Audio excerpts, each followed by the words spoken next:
చైతన్యము నుంచే, శుద్ధ చైతన్యము నుంచే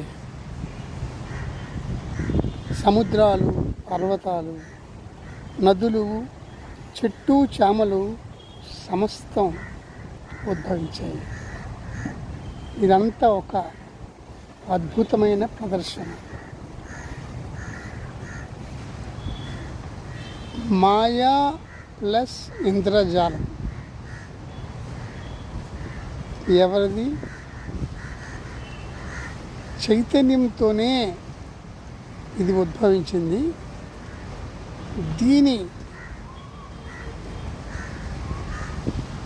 నుంచి విడిపడిన అతిశయ శక్తి మనస్సు, దీనితో అంటే చైతన్యము లేదా ఆత్మతో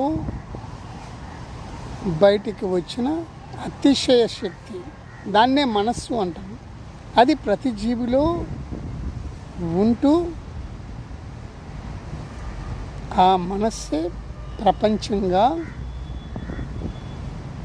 ప్రదర్శన చేస్తుంది. ఇది జాగ్రత్తగా ఈ విషయాలన్నీ పట్టుకోవాలి. ఎందుకంటే ఇదంతా ఒక మాయాజాలంలా ఉంటుంది.